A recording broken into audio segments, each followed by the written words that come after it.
வீரச்சாவடைகிறார். இங்கே இருக்கின்ற பொள்ளாச்சியிலே தான் அவருடைய நண்பர் தனபால் என்கின்ற ஒருவர், இந்து தான் அவர். அவரை சந்திப்பதற்காக போகிறார். அவர் வீட்டிலே உணவு உண்ணுகிறார். அவரோடு நீண்டகால நண்பர் அவர். அவரை சந்தித்து விட்டு வாகனத்திலே ஏறும்போதுதான் அவரை வெட்டி படுகொலை செய்கிறார்கள். அப்படி படுகொலையை செய்ய முயற்சியும் பொழுது அந்த நண்பர், இந்து நண்பர் தனபால் வழிமறித்து, டே ஏண்டா படுகொலை செய்ய வர்றீங்க, வெட்ட போறீங்க அப்படின்னு சொல்லி கத்தும் பொழுது, நீ போயிடு, உனக்கு இதுக்கு சம்பந்தம் இல்லை என்று அவரை விரட்டி அவரையும் படுகொலை செய்வேன் என்று விரட்டி வருகிறார்கள். பழனி பாபா அவர்கள் இந்துக்களுக்கு எதிரானவர், இந்துக்களுக்கு எதிராக வன்முறையை தூண்டினார் என்றால் எப்படி ஒரு இந்துவான தனபால் அந்த படுகொலையை தடுத்து நிறுத்த அல்லது படுகொலைக்கு எதிராக அந்த படுகொலையை செய்ய முயற்சி செய்வர்களை தடுக்க முனைவார்கள்? ஆக இந்துக்களிடையே, இந்துக்களுக்கும் தலித்துகளுக்குமான அல்லது இந்துக்களுக்கும் இஸ்லாமியர்களுக்குமான அந்த உறவு என்பது பழனி பாபா அவருடைய மிக சிறந்த கொள்கையாக இருந்தது. அவர் எதை எதிர்த்தார்? அவர் காலம் முழுக்க சனாதனத்துக்கு எதிராக களமாடியவர், இந்துத்துவத்துக்கு எதிராக களமாடியவர், இந்து மக்களுக்கு எதிராக அல்ல. பழனி பாபா அவருடைய உரையை இன்றைக்கு பார்த்தால், இன்றைக்கு நீங்க ஊடகங்களிலே யூடியூப்களை பார்த்தால் அவருடைய உரை முழுக்க சனாதன கும்பலுக்கு எதிராக, RSSக்கு எதிராக அவருடைய உரை வீச்சுகள் இருக்கும். உதாரணமாக சொன்னால், இன்றைக்கு எப்படி நம்முடைய தலைவர் எழுச்சி தமிழர் அவர்கள் சனாதனத்துக்கு எதிராக, பாஜகவுக்கு எதிராக, RSSக்கு எதிராக எப்படி களமாடுகிறாரோ, எப்படி உரையாற்றுகிறாரோ, அப்படியான உரையாக மரியாதைக்குரிய பழனி பாபா அவருடைய உரை இருக்கும் என்பதை சுருக்கமாக எளிமையாக புரிந்து கொள்ளலாம்.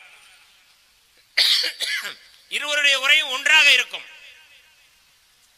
தலைவர் அவர்கள் முதல்ல விடுதலை சிறுத்தைகள் மேடையிலே மாவீரன் பழனி பாபாவை அழைத்து உரையாற்ற அழைக்கும் பொழுது, சிறுத்தையின் கூட்டத்திலே சிங்கத்தின் கர்ஜனை என்கின்ற தலைப்பில் தான் அவர் உரையாற்ற அழைக்கிறார்கள். ஆனால் காவல்துறை, வழக்கம் போல காவல்துறை அவரை அழைக்க கூடாது, பழனி பாபாவை அழைக்காமல் நீங்கள் வேற யாரு வேணாலும் அழையுங்கள் என்று சொல்லி அந்த பொதுக்கூட்டத்திற்கு தடை விதிக்கிறார்கள். அன்றைக்கு விடுதலை சிறுத்தைகள் தேர்தல் பதவிக்கு வந்த இயக்கம் அல்ல, தேர்தல் புறக்கணிப்பு இயக்கத்திலே புரட்சிகர அரசியலை முன்னெடுத்து அந்த அரசியலை மக்களிடையே பரப்புரை செய்து வந்தவர். அன்றைக்கு மிக தெளிவாக இஸ்லாமிய அமைப்புகளிலே மதவாதத்தை ஏற்றுக்கொள்ளாமல் சனாதனத்துக்கு எதிராக ஒரு அரசியலை முன்னெடுத்தார் என்றால் அது பழனி பாபா என்பதை தலைவர் அவர்கள் கண்டுணர்ந்து அந்த கூட்டத்தை ஏற்பாடு செய்தார்கள். அதே போல நம்முடைய தோழர் நாவரசன் அவர்கள் பேசும் பொழுது, அவரே இந்த பகுதியிலே அம்பேத்கர் பாசறையா அம்பேத்கர் மன்றத்தின் சார்பாக அழைத்து ஆத்தூர்ல நடத்தி இருக்கிறாரு. 1988 நடத்தினதாக சொல்கிறார்கள். எப்படி இருக்கிறது பாருங்கள். அந்த உறவு அவர் உயிரோடு இருக்கும் பொழுதும் அவரை கண்டுணர்ந்து ஆதரித்து அவர் இந்த களத்திலே அவரோடு இணைந்து செயல்பாடு செய்தவர்கள் இந்த களத்திலே நின்று கொண்டிருக்கிறோம். விடுதலை சிறுத்தைகளும் இன்றைக்கு அத்தனை இஸ்லாமிய அமைப்புகளும் இன்றைக்கு இந்த களத்திலே நின்று கொண்டிருக்கிறோம். ஏன் இதை சொல்கிறோம் என்றால், பழனி பாபா அவர்களுடைய இலக்கு என்பது சனாதனத்தை அழித்தொழிப்பதுதான். பழனி பாபா அவருடைய இலக்கு என்பது RSS இல்லாத இந்தியாவை படைப்பதுதான். அதுதான் பழனி பாபா அவருடைய இலக்கு.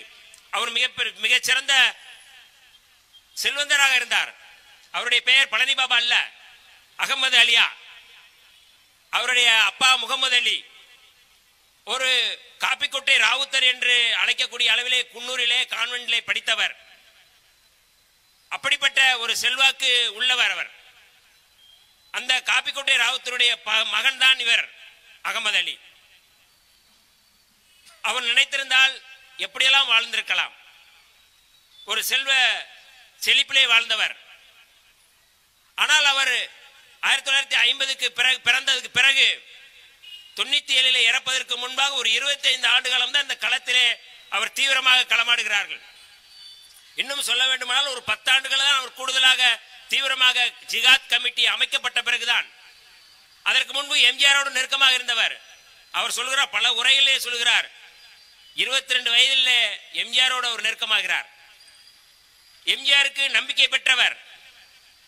எம்ஜிஆர் ஒரு கப்பல் வாங்க போகிறார் என்றால் அந்த கப்பலை வாங்குவதற்கு, வியாபாரம் செய்வதற்கு அல்லது அதை பேரம் பேசுவதற்கு சரியான ஆள் யார் என்றால் பழனி பாபாவை தான் இருக்க முடியும். ஆகவே பழனி பாபாவை அனுப்புங்கள் என்று அவரை அனுப்பினார். யாரு? அன்றைக்கு முதல்வராக இருந்தவர் புரட்சி தலைவர் எம்ஜிஆர் அவர்கள். ஆனால் அது குறித்து அதிலே ஊழல் நடந்ததாக சொல்லி குற்றம் எழுப்பிய போது பழனி பாபா என்ற எனக்கு யாரும் தெரியாது என்று சொன்னார்.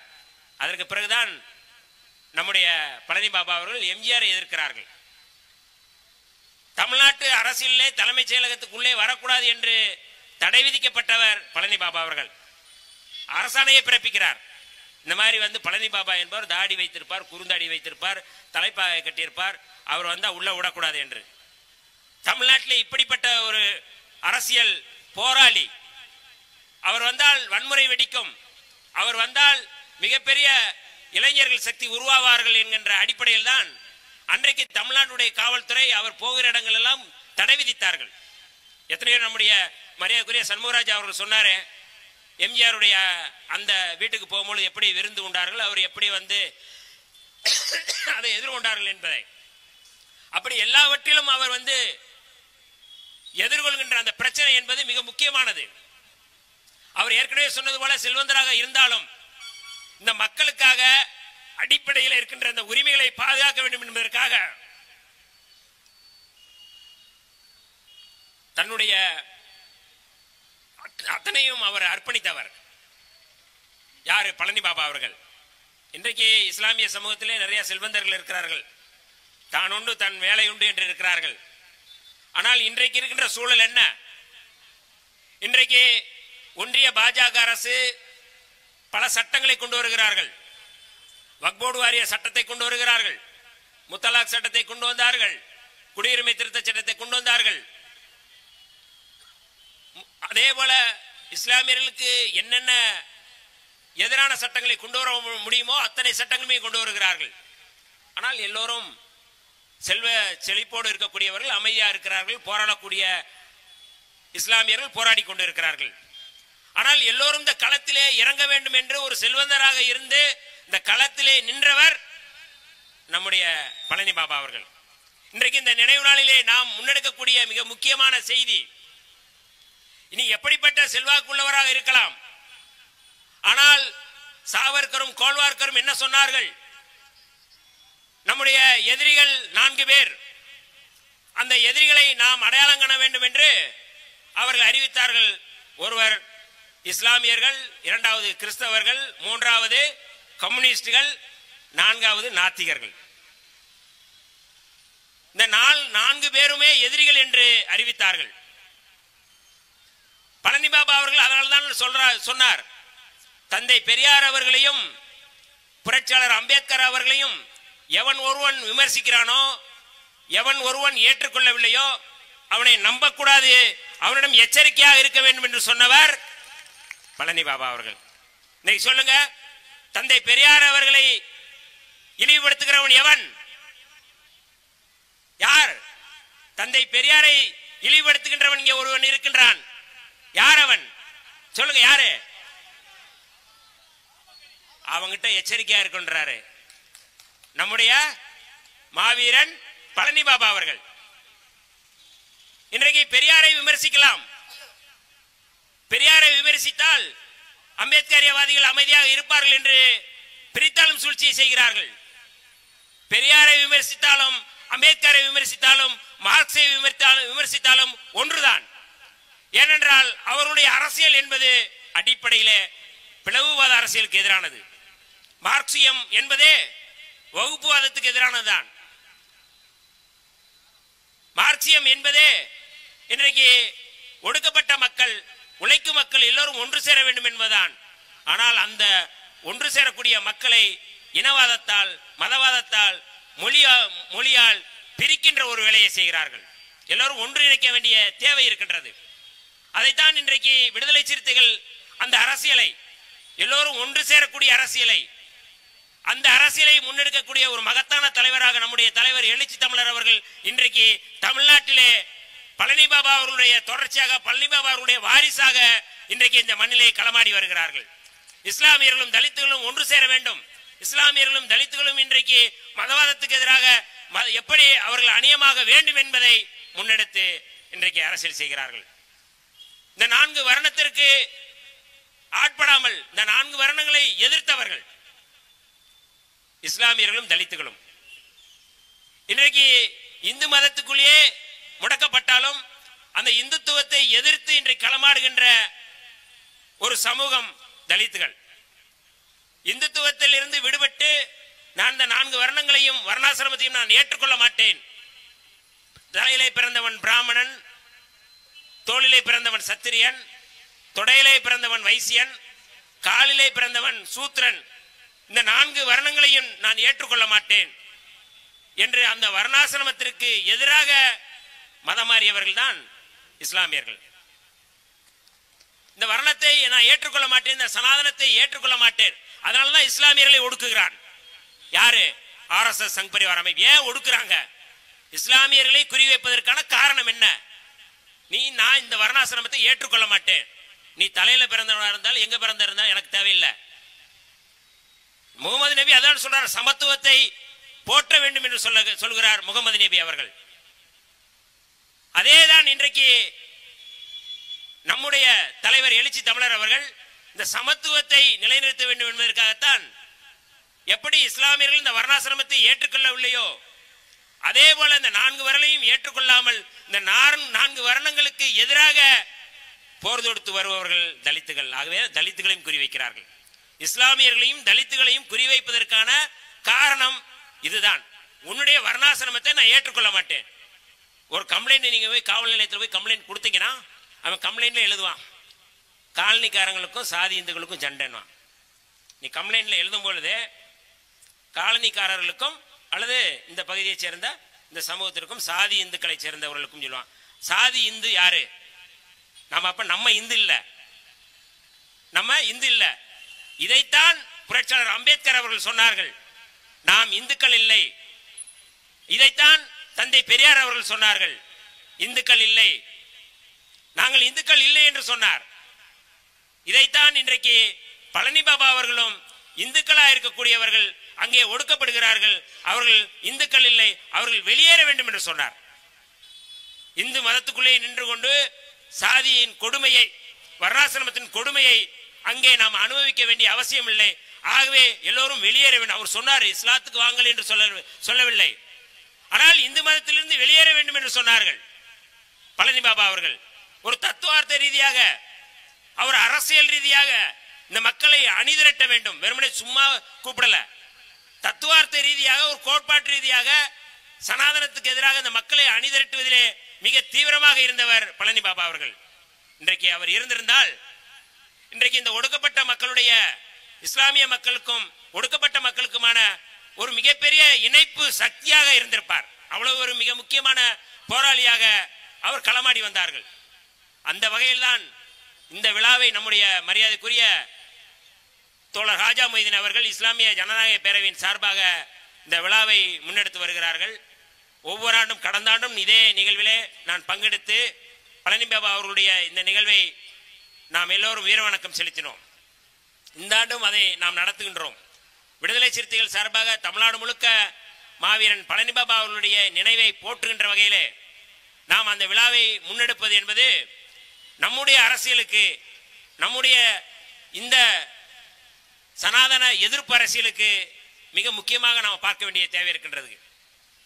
இன்றைக்கு இந்த சனாதன அரசியலுக்குள் சிக்கிக்கொண்டு சனாதன அரசியலை முன்னெடுத்து மிக மோசமாக RSS இன்னொரு கிளையாக இன்றைக்கு தமிழ்நாட்டிலே செயல்படக்கூடிய ஒரு இயக்கம் இருக்கிறது என்றால் அது எல்லோருக்குமே தெரியும். அந்த இயக்கம் நாம் தமிழர் என்ற ஒரு இயக்கம். இன்றைக்கு அது நாம் தமிழர் என்கின்ற இயக்கம் இன்றைக்கு ஓம் தமிழர் இயக்கமாக மாறி இருக்கின்றது. இஸ்லாமியர்களும் கிறிஸ்தவர்களும் சாத்தானுடைய பிள்ளைகள் என்று சொன்னவன் யாரு? சீமான். ஒரு காலத்திலே தந்தை பெரியாரை ஏற்றுக்கொண்டு பேசியவர், புரட்சியாளர் அம்பேத்கருடைய மேடைகளிலே பேசியவர், விடுதலை சிறுத்தைகள் மேடைகளிலே பேசியவர். ஆனால் இன்றைக்கு பாரதிய ஜனதா கட்சியினுடைய கொள்கை பரப்பு செயலாளராக, செய்தி தொடர்பாளராக இன்றைக்கு மாறிக்கொண்டு இன்றைக்கு RSS கைப்பிள்ளையாக, வளர்ப்பு பிள்ளையாக இன்றைக்கு மாறிக்கொண்டு அவர் செயல்பட்டு வருகிறார்கள். தந்தை பெரியார் அவர்கள் தான் இன்றைக்கு திராவிட அரசியலை முன்னெடுத்தார்கள். ஆகவே நான் பெரியாரை எதிர்க்கின்றேன், திராவிடத்தை எதிர்க்கிறேன் என்று சொல்கிறார்கள். எவ்வளவு பெரிய அபத்தம்! தந்தை பெரியாருக்கு முன்பாகவே இந்த மண்ணிலே திராவிட அரசியலை பேசியவர் அயோத்திதாச பண்டிதர். அவரோடு காலகட்டத்திலே இருந்தவர் ரெவரண்ட் ஜான் ரத்னம். 1881 மக்கள் தொகை கணக்கெடுப்பு நடத்தும் பொழுது அயோத்திதாச பண்டிதர் அறிவுறுத்தினார், நாம் எல்லோரும் சாதியற்ற மதமற்ற திராவிடர்கள் என்று பதிவு செய்யுங்கள், மதமற்ற தமிழர்கள் என்று பதிவு செய்யுங்கள் என்று 1881 சொன்னார். யாரு? அயோத்திதாச பண்டிதர். 1882 நம்முடைய ரெவரண்ட் ஜான் ரத்னம் அவர்கள் தான் இந்த திராவிடர் கழகம் என்கின்ற இயக்கத்தை தொடங்கியவர். பெரியார் தொடங்கவில்லை. திராவிடர் கழகம் என்கின்ற இயக்கத்தை தொடங்கியவர் ஜான் ரத்னம். அவர் தாழ்த்தப்பட்ட வகுப்பை சேர்ந்தவர். அவர் திராவிட பாண்டியன் என்கின்ற பத்திரிகை நடத்துகிறார். அந்த பத்திரிகைக்கு துணையாசிரியராக இருந்தவர் அயோத்திதாச பண்டிதர். ஆனால் பெரியாரை எதிர்ப்பதற்காக, பெரியாரை திராவிடத்தை எதிர்ப்பதற்காக, திமுகவை எதிர்ப்பதற்காக, திராவிட அரசியலை எதிர்க்கின்றோம் என்கின்ற பேரிலே, பெரியாரை எதிர்க்கின்றோம் என்கின்ற பேரிலே இன்றைக்கு மிக மோசமான அரசியலை நடத்தி வருகிறார் சீமான். திராவிட அரசியலையே எதிர்க்கிறான் என்றால் ஆதி திராவிடர்களை எப்படி எதிர்ப்பான் என்பதை புரிந்து கொள்ள வேண்டும். ஆதி திராவிடர் வெறுப்பில் இருந்துதான் திராவிட வெறுப்பை கட்டமைக்க முயற்சி செய்கிறான். அடிப்படையில் சாதி வெறியனாக திராவிட வெறுப்பை அவன் பேசுகிறான் என்றால், திராவிட வெறுப்புக்கு அவன் இவ்வளவு கதைகளை, கட்டுக்கதைகளை சொல்கிறார் என்றால், அப்படி என்றால் ஆதி திராவிடர் வெறுப்பை எப்படி அவன் கட்டமைப்பான்? அடிப்படையில் ஆதி திராவிடர்களுக்கு எதிரான ஒரு அரசியலை கட்டமைக்க வேண்டும் என்கின்ற அந்த சனாதன அரசியலுக்கு உள்வாங்கிக் கொண்டுதான் இன்றைக்கு நாம் தமிழர் கட்சி இன்றைக்கு தமிழ்நாட்டிலே ஹச்ராஜாவுக்கு பதிலாக, எல்முருகனுக்கு பதிலாக, அண்ணாமலைக்கு பதிலாக இன்றைக்கு ஒவ்வொரு பகுதியிலும் அவர் தமிழ் தேசியம் என்கின்ற பெயரிலே செயல்படுகிறார்கள். போலி தமிழ் தேசியவாதியாக. தமிழ் தேசியத்துக்கு எதிரி, முதன்மை எதிரி எது? தமிழ் தேசியத்தினுடைய முதன்மை எதிரி, முதன்மை பகை இந்தியம் தான். தமிழீழத்தினுடைய தேசிய தலைவர் மேதகு பிரபாகரன் அவர்கள் கால் நூற்றாண்டுக்கு மேலாக ஆயுதம் ஏந்தி களமாடியவர். அவர் சிங்கள பௌத்த பேரினவாதத்துக்கு எதிராக களமாடியவர். அவர் பெரியாரை, திராவிட அரசியலை ஏற்றுக்கொண்டவர். அப்படிப்பட்ட அந்த மேதகு பிரபாகரன் அவர்களை பெயரை வைத்துக் கொண்டு தமிழ்நாட்டிலே எது முதன்மை சக்தி, எது முதன்மை பகை என்பதை புரிந்து கொள்ளாமல், தமிழ் தேசியம் என்பது ஒரு தேசிய இனம். தெலுங்கு பேசக்கூடிய மக்கள் பேசக்கூடியது தேசிய தெலுங்கு தேசிய இனம். அங்கே கேரளாவிலே மலையாள தேசிய இனம். காஷ்மீரிலே இருக்கக்கூடியவர்கள் காஷ்மீரிகளுடைய தேசிய இனம். இப்படி இந்தியாவிலே பல்வேறு தேசிய இனங்கள் இருக்கிறார்கள். பல்வேறு தேசிய இனங்களுடைய தொகுப்பு தான் இந்தியா. இந்தியர் என்கின்ற ஒன்று யாரும் இல்லை. தேசிய இனங்களுடைய தொகுப்பு தான் இந்தியா. ஆனால் இன்றைக்கு பாரதிய ஜனதாவோ, RSS, சங் பரிவார் அமைப்புகளோ முன்வைக்கக்கூடிய கருத்தியல் என்பது ஒரே நாடு ஒரே மொழி என்கின்ற அந்த கருத்தியலை முன்வைக்கிறார்கள். தோழர்களே, இந்த ஒரே நாடு என்பது என்ன? ஒரே நாடு என்பது இந்து ராஷ்டிரம். ஒரே மொழி என்பது இந்தி மொழி. புரட்சியாளர் அம்பேத்கர் அவர்கள் மொழிவழி மாநிலம் பிரிக்கப்படும் பொழுது 1956 நவம்பர் 1 மொழிவழி மாநிலம் பிரிக்கப்படும் பொழுது அவர் வரையறுக்கிறார்கள், அந்தந்த மாநிலங்களுக்கான மொழி, அந்தந்த மாநிலங்களுக்கான வளர்ச்சி என்பது மொழிகளுக்கான வளர்ச்சி. அந்தந்த மாநிலங்கள் அந்தந்த மொழியை வளர்க்க வேண்டும். ஒன்றிய அரசும் சேர்ந்து அவர்களுக்கு நிதி வழங்க வேண்டும். அதற்காகத்தான் மத்திய செம்மொழி செம்மாய்வு தமிழாய்வு நிறுவனம், மத்திய செம்மொழி தமிழாய்வு நிறுவனம் என்கின்ற பெயரிலே அன்றைக்கு காங்கிரஸ் அரசு இதை உருவாக்கியது. அதன் மூலமாக ஒவ்வொரு மாநிலத்துக்கு அவர்கள் நிதி வழங்குகிறார்கள். அந்த நிதி வழங்கும் பொழுது அந்த மொழியை பாதுகாக்க வேண்டும், அந்த மாநிலத்தை பாதுகாக்க வேண்டும் என்பது தேசிய இனங்களை பாதுகாப்பதாக இருக்கக்கூடிய.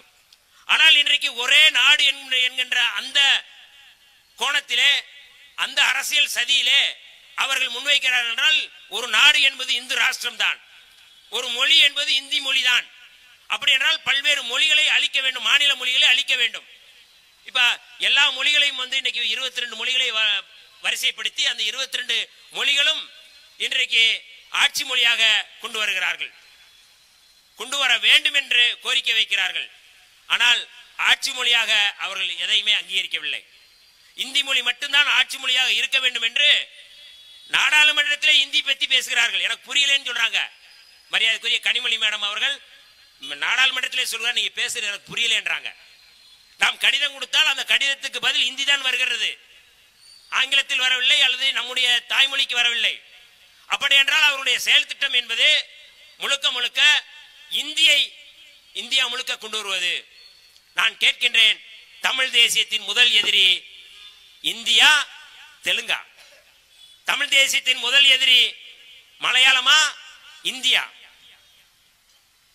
இந்த அடிப்படை புரிதல் இல்லாமல், அடிப்படை அறிவு இல்லாமல் தமிழ் தேசியத்தை, தமிழ் தேசியத்தினுடைய அடையாளத்தை, தமிழ் தேசியத்தினுடைய அந்த அரசியல் அடையாளத்தை அழித்தொழிக்க முயற்சி செய்கின்றது, விழுங்க முயற்சி செய்கின்றது இந்தியம். அப்படி என்றால் தமிழ் தேசியத்தினுடைய முதல் எதிரி என்பது இன்றைக்கு இந்தி தான், இந்தியம் தான். ஆனால் அந்த இந்திக்கு எதிராக, இந்தியத்துக்கு எதிராக பேசாமல் தெலுங்கு நமக்கு எதிரி, அருந்ததியர்களை நமக்கு எதிரி என்று சொல்கிறார் சீமான். அவன் தெலுங்கு பேசக்கூடியவன் என்று சொல்லி அவரும் இஸ்லாமியர்களை எப்படி RSS இயக்கம் வெறுப்பரசியலை கட்டமைக்கின்றதோ, பெரும்பான்மை இந்துக்களுக்கு எதிராக சிறுபான்மை இஸ்லாமியர்களை எப்படி வெறுப்பரசியல் கட்டமைக்கிறதோ, அதே போல தமிழர்களுக்கு எதிராக தமிழர்களை வைத்துக் கொண்டு சிறுபான்மையாக இருக்கக்கூடிய அருந்ததியர்களை வெறுப்பரசியல் மூலமாக அவர் எதிரியாக கட்டமைக்கிறார்கள். பெரியாரை கன்னடர் என்று கட்டமைப்பது, அப்படி என்றால் புரட்சியாளர் அம்பேத்கர் எப்படி கட்டமைப்பான் என்று உங்களுக்கு புரிந்திருக்கும். தந்தை பெரியார் தமிழ்நாட்டிலே வாழ்ந்து இந்த மக்களுக்காகவே தன்னை அர்ப்பணித்துக் கொண்டவர். 94, 96 வயது வரை அவர் மூத்திரப்பையை வைத்துக் கொண்டு தனித்தமிழ்நாடு என்று கேட்டவர், தமிழ்நாடு தமிழருக்கு என்று முழங்கியவர், சமூக நீதி கருத்துக்களை பேசியவர், சுயசாதி அந்த அடையாளத்தை வெறுத்து ஒதுக்கியவர். சமூக நீதியுடைய அடையாளம் அவர், பகுத்தறிவினுடைய அடையாளம் அவர், தனித்தமிழ்நாடு என்கின்ற கோரிக்கையை முன்னெடுத்தவர். எவனும் இப்ப பேச முடியாது. நான் தமிழ் தேசியம் பேசுறேன்னு சொல்றேன், யாருமே பேச முடியாது. சீமானா இருக்கட்டும், மணியரசனா இருக்கட்டும், யாரா இருந்தாலும் தனித்தமிழ்நாடு என்கின்ற கோரிக்கையின் மூலமாக தான் தமிழ் தேசிய அரசியலை முன்னெடுக்க முடியும். ஆனா சும்மா தமிழ் தேசியம் இந்தியத்துக்குள்ள இருந்து கொண்டு நானும் இந்திய கடவுச்சீட்டு பார்த்தா நான் இந்தியன் தான் வரும், எங்க பார்த்தாலும் இந்தியர் தான் வரும். ஆனால் தமிழ் தேசியம் என்கின்ற பெயரிலே இன்றைக்கு அரசியல் செய்கிறார் என்றால் அது தமிழ் தேசிய அரசியல் அல்ல, அது சனாதன அரசியல். பேருக்கு தமிழ் தேசியம் என்கின்ற பெயரிலே அவர்கள் முன்வைக்கிறார்கள். அந்த அரசியலை முகமூடிய மாட்டிக்கொண்டு எப்படி சாவர்கர் எப்படி அரசியலை முன்னெடுக்கிறானோ, எப்படி கோட்சே என்ன மாதிரியான அரசியலை முன்னெடுத்தானோ, அதனுடைய வாரிசாக இன்றைக்கு தமிழ்நாட்டிலே ஒரு அரசியல் முன்னெடுக்கப்படுகிறது என்றால் அது ஓம் தமிழர் கட்சியினுடைய தலைமை ஒருங்கிணைப்பாளர் சீமானுடைய அரசியல். அருந்ததியர்களை போய் யாராவது பகையா காட்டுவார்களா? அருந்ததியர் சமுதாயத்தை இன்றைக்கு ஒடுக்கப்படுகின்ற சமூகமாக இருக்கிறது. மண்ணின் மைந்தர்கள், பூர்வீக குடிகள் இந்த மண்ணிலே இன்றைக்கு சாதியின் பெயரால் அவர்கள் ஒடுக்கப்படுகிறார்கள், கொடுமைப்படுத்தப்படுகிறார்கள். நீ ஏதாவது அதுக்கு எதிராக நீ போராட்டம் நடத்திருக்கியா? மேல்பாதியிலே கோயிலுக்குள்ளே உள்ளே விட மறுக்கிறார்கள் என்றால் கோயிலுக்குள்ளே யார் உள்ளே விட மறுக்கிறார்கள் அதை சொல்லு. திராவிட திமுக அரசை விமர்சிப்பது என்பது வேறு, திமுகவை விமர்சியுங்கள், அது பிரச்சனை அல்ல. ஆனால் மேல்பாதியிலே யார் உள்ளே கோயிலுக்குள்ளே உள்ளே விட மறுக்கிறார்கள்? உள்ளே போக முனைபவர்களும் இந்துக்கள் தான், தடுப்பவனும் இந்து தான். நீ எந்த இந்துக்காக நிற்கிறாய்? கோயிலுக்குள்ள பாஜக அப்படியே அமைதியா இருக்குது, பேச மட்டும் சொல்லுது, பேசுறது மட்டும். வேங்கை வயல் பிரச்சனையை பேசுகிறார்கள் வெக்கமே இல்லாமல். வேங்கை வயல் என்ன நடந்தது? யார் அதை திணித்தார்கள்? யார் செய்தார்கள்? எத்தனை போராட்டத்தை நடத்தி இருக்கிறீர்கள்? 2022 டிசம்பர் மாதம் அந்த சம்பவம் நடக்கிறது. 26ஆம் தேதி எஃப்ஐஆர் போடப்படுகிறது. 31ஆம் தேதி டிசம்பர் 31ஆம் தேதி விடுதலை சிறுத்தைகள் சார்பில் புதுக்கோட்டையிலே நம்முடைய தலைவர் எழுச்சி தமிழர்களுடைய தலைமையிலே மிகப்பெரிய போராட்டம் அங்கே நடத்தப்படுகின்றது. அதற்கு பிறகு ஜனவரியிலே தமிழ்நாடு முழுக்க போராட்டத்தை நடத்துகின்றோம். நம்முடைய தலைவர் அவர்களுடைய போராட்டத்தின் விளைவுதான் சிபிசிஐடி வழக்கு போடப்பட்டது. இன்றைக்கு அவர்கள் அந்த சிபிசிஐடி விசாரணை என்பது தவறு, அந்த விசாரணை மிக மோசமாக இருக்கின்றது. ஆகவே சிபிஐ விசாரணை வேண்டும் என்று விடுதலை சிறுத்தைகள் கேட்கிறோம். இவ்வளவு போராட்டத்தை நடத்தி சட்டப்பேரவையிலே நம்முடைய சட்டமன்ற உறுப்பினர்கள் இது குறித்து கவன ஈர்ப்பு தீர்மானம் எல்லாம் கொண்டு வந்து அவ்வளவு போராட்டத்தை நடத்திய கட்சி விடுதலை சிறுத்தைகள் கட்சி. ஆனால் திமுகவை எதிர்க்க வேண்டும் என்பதற்காக வேங்கவையில் என்னாச்சு, மேல் பாதியில் என்னாச்சு, மேல் பாதியில் எனக்கு என்ன புடுங்கன்னு கேட்கிறோம். மேல் பாதியிலே உள்ளே விட மறுக்கிறார்கள். நீ என்ன புடுங்கின, என்ன போராட்டம் நடத்தின? எந்த போராட்டம் நடத்தல. வேங்கவையிலுக்காக நீ எந்த போராட்டம் நடத்தல. ஆனால் நீ குடிப்பெருமையை பேசுகிறாய், குடிப்பெருமையை பேசுகிறாய். ஆணவ படுகொலை நடத்தப்படும் என்றால் அதை சரி என்று சொல்கிறாய். இவன் தான் தமிழ் தேசியத்தினுடைய அடையாளமா? கேட்டா நீ பெரியாரை விட வள்ளலாரை விட பெரியாரு பெரியாளா? பெரியாரை விட முத்துராமலிங்க தேவர் பெரியாளா? தலைவர்களுடைய பிரித்தாளும் சூழ்ச்சி சிந்திக்க வேண்டும். இன்றைக்கு இளைஞர்கள் மத்தியிலே இன்றைக்கு மேதகு பிரபாகரன் அவர்கள் பெயரை சொன்னாலே, மேதகு பிரபாகரன் அவர்களுடைய படத்தை காட்டினாலே இன்றைக்கு இளைஞர்களும் ஒன்று சேர்கிறார்கள், கூடுகிறார்கள் என்றால் மேதகு பிரபாகரன் அவருடைய அரசியல் என்பது முழுக்க முழுக்க சிங்கள பௌத்த பேரினவாதத்துக்கு எதிரானது. தோழர்களே, சிங்கள பௌத்த பேரினவாதம். இன்றைக்கு இந்தியாவிலே பேரினவாதமாக இருக்கக்கூடியது எது? இந்துத்துவம். மேதகு பிரபாகரன் அவர்களுடைய அரசியலை ஏற்றுக்கொண்டு அவருடைய வழியிலே உண்மையான தம்பியாக எவன் ஒருவன் செயல்படுகிறான் என்றால் அங்கே எப்படி சிங்கள பௌத்தத்துக்கு எதிராக பேரினவாதத்துக்கு எதிராக அங்கே புலிகள் எப்படி போராடினார்களோ அதே போல இந்தியாவில் போராட வேண்டிய மிகப்பெரிய பேரினவாதம் இந்து பேரினவாதம். காந்தியாரை படுகொலை செய்தது ஆர்எஸ்எஸ் இயக்கம். பேச முடியுமா? துணிச்சல் இருக்கா? அவன் நீதிமன்றத்தில் போய் நான் கொல்ல ஆர்எஸ்எஸ் இல்லைன்னு சொல்லி நீ ஜட்ஜ்மெண்ட் வாங்கினா கூட அவருடைய தம்பி கோபால் கோட்சே வெளியில பேட்டி தர்றார். இன்னைக்கு அந்த பேட்டி யூடியூப்ல இருக்கு. எதற்காக இன்னைக்கு அத்வானி போன்றவர்கள், முரளி மனோகர் ஜோஷி போன்றவர்கள் நீ காந்தி படுகொலைக்கும் ஆர்எஸ்எஸ் சம்பந்தம் இல்லைன்னு ஏன் சொல்றீங்க? நாங்க தான் கொன்னோம். யார் சொன்னது? அவருடைய தம்பி. அவருடைய தம்பி 4வது அக்யூஸ்ட். அதுல வெளிப்படையாக பேசுகிறார்கள். அப்படி இன்றைக்கு இந்தியாவில் படுகொலைகளை நடத்தி இன்றைக்கு அரசியல் செய்யக்கூடியவர்களாக இருக்கிறார்கள். அப்படிப்பட்ட அந்த சனாதன அரசியலை, ஆர்எஸ்எஸ் அரசியலை இன்றைக்கு தமிழ்நாட்டிலே கூச்சமே இல்லாமல் தமிழ் தேசியம் என்கின்ற பெயரிலே ஒருவன் நடத்துகிறான் என்றால் யார் என்பதை நாம் புரிந்து கொள்ள வேண்டும். இன்றைக்கு விடுதலை சிறுத்தைகள் இந்த சனாதன அரசியலுக்கு எதிராக இன்றைக்கு களமாடி வருகின்றோம். புரட்சியாளர் அம்பேத்கருடைய அரசியலை, இன்றைக்கு தந்தை பெரியார் அவர்களுடைய அரசியலை, மார்க்ஸ் அவர்களுடைய அரசியலை இன்றைக்கு தமிழ்நாட்டிலே இடதுசாரிகளோடு இணைந்து களமாடுகின்ற, தூக்கி பிடிக்கின்ற ஒரு இயக்கம் விடுதலை சிறுத்தைகள் இயக்கம். இன்றைக்கு கோட்பாட்டு அடிப்படையில் இளைஞர்களை தயார்படுத்த வேண்டும். சனாதனத்துக்கு எதிராக, ஆர்எஸ்எஸ்க்கு எதிராக இன்றைக்கு இந்த அரசு செயல்பட வேண்டும். அதான் இன்னைக்கு ரொம்ப முக்கியம். பாஜக எதிர்ப்பு என்பது அது அரசியல் நிலைப்பாடா இருக்கலாம். ஆனால் அடிப்படையில் அது கோட்பாட்டு எதிர்ப்பு தான். ஆர்எஸ்எஸ் ஒரு கிளை அமைப்பு, ஆர்எஸ்எஸ் அரசியல் பிரிவு தான் பாஜக. ஆர்எஸ்எஸ் நிலை என்ன? சனாதனத்தை தம் இந்தியாவை நிறுவ வேண்டும், இந்து ராஷ்டிரமாக மாற்ற வேண்டும், சமஸ்கிருதம் இங்கே ஆட்சி மயப்படுத்த வேண்டும்.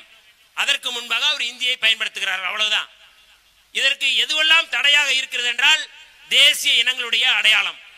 தேசிய இனங்களுடைய அடையாளங்களை அளித்தால் மட்டும்தான் அவர்கள் மதவாதத்தில் மதவழி தேசியத்தை, மதவழி இந்தியாவை அவர்கள் கட்டமைக்க வேண்டும்.